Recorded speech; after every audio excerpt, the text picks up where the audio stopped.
Hey everyone, it's Simone Watson, and this is the fourth and final video in which I'm going to be wearing pink. I've been wearing pink all week because this month is Breast Cancer Awareness Month. So I couldn't quite wear pink all month, but I thought all week might be a nice idea. So today I'm going to talk about having a story idea and taking that idea from a seed to a slightly more fleshed out concept. NaNoWriMo is the week after next, and the Fuel Your Brain Readathon is next week. So, for that, you've got some prompts, and you might want to flesh those prompts out just a little bit so that you can, if you're participating, just so that you can come up with a cover for your given prompt. But if not, for NaNoWriMo, this may be something that is of use to you. So, having a story idea in the first place is great. I recommend you write down your story ideas. You can write them down in a notebook, or you can actually type them in a file, or you can do different things like that. And so when you write an idea down, it's okay if you only have like some aspect of it. If you only have a setting, if you only have a protagonist, or if you only have a conflict. But when you go to turn this into a whole concept, you need all three of these things.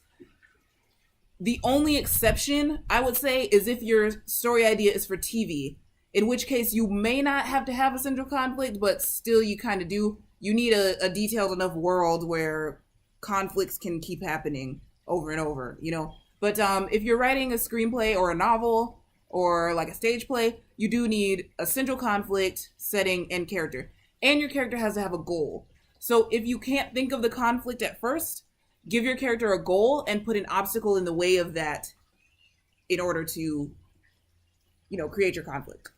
So, what I am doing today is a little bit of an example of an idea having process. And I just dropped something. I'm not going to get it. I'm going to keep going. Now, one thing I think you want to do when you don't have an idea at all is ask questions. Like why? I am actually going to pick up the piece of paper. Sorry. My chair makes a lot of noise on this ground, so I'm sorry. Okay, so ask why. If you see something weird happening, ask why. If you see some unusual scientific facts, to you, ask why. Something strange happens at work, ask why. You could also ask things like, what if? You could ask things like, why not? Which is kind of what gives you the obstacle. So if you're like, I want to be a dentist, and then it's like, why not? Because dental school is expensive. So that's your, obstacle.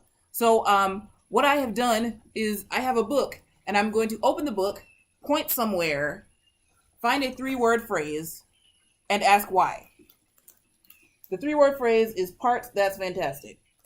I'm going to try it again, because that didn't really give me anything. Okay. Cops work in. Okay, so where do cops work? Where do police officers work? They're that, and then why do they work there? So police officers work in San Antonio, Texas.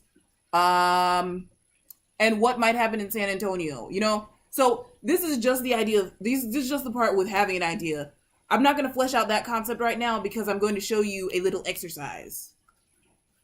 So, if you've ever done improv comedy, you know what it's like to think on your feet.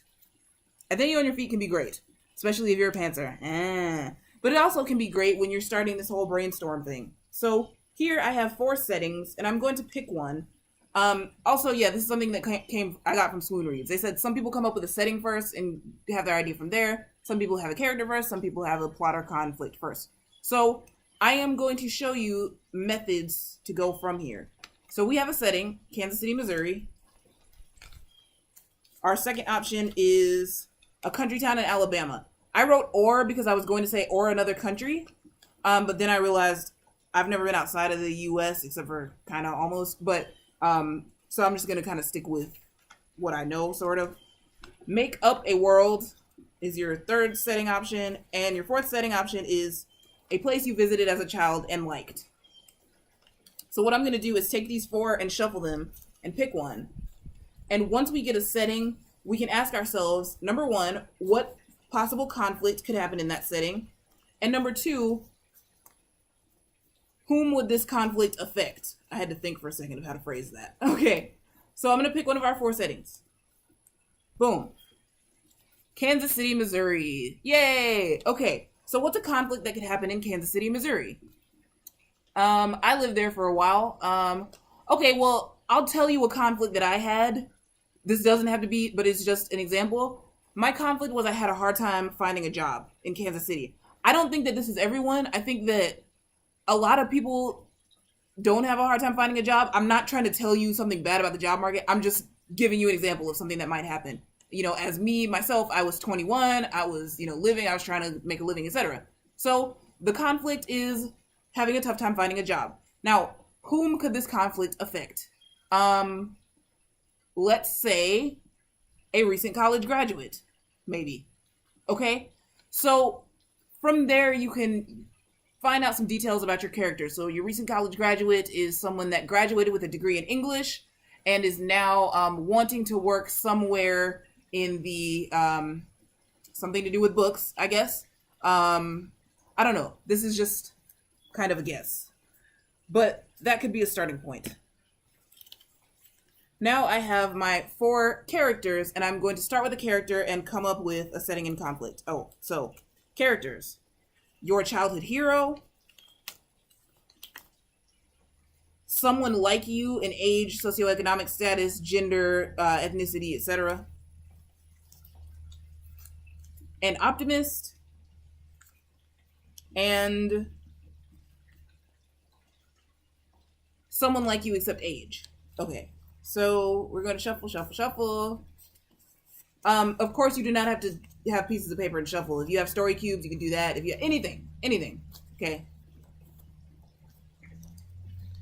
Someone like you in age, socioeconomic status, etc., etc. Okay. So for myself, I am 23 years old. I'm African American. I'm a woman. And a lot of people that are like me, specifically who are 23.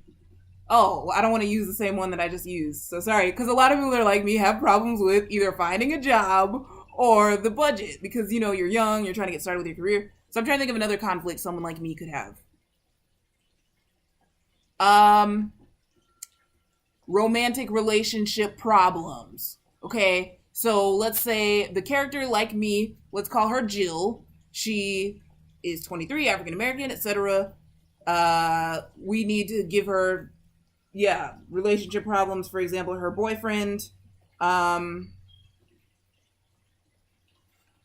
just cheated on her and she broke up with him. And so now she's her goal is to get over the sadness of that breakup. Because some people do have bad breakups at my age. And sometimes, you really wanted to have a future with that person. You thought you had a future. You were starting to look toward marriage and all those kinds of things. And it can be tough, when you have a breakup like that. So there's our conflict, and from our conflict comes our goal, which is to get past the conflict. And finally, I have 4 conflicts here, but these are actually not conflicts, they're themes, because a conflict is I think we can adapt the theme to whomever. So our number 1 conflict, money. Money can be a conflict for a lot of people, right? Number 2 is reputation / what other people think. Number 3 is disease. And number 4 is family. If you wanted, you could pick 2 of these things, or you could pick all 3 and go with it. But, okay, so I'm shuffling. By 2 of these things, I mean, you could pick a setting and a theme, or you could pick more than one theme, just, do what you want to do. So, here we go. Here's our theme, and it is going to be family. So a conflict that can happen in a family is addiction. Addiction is a problem that affects a lot of families. Say you have a mother, her son is in his mid-20s, and he is struggling with an addiction, and she doesn't know how to help him. She wants to help him, but she can't make him get help. So, you could definitely fill in some more details about the mother and different things. So please let me know if you have any questions about this method of concept thinking. But, but for our theme, our questions were who could be affected by this theme and where. So where, let's say, New York City, just because. So thank you so much for watching, and I will see you on Monday. Bye. Oh, and let me know if you have any questions.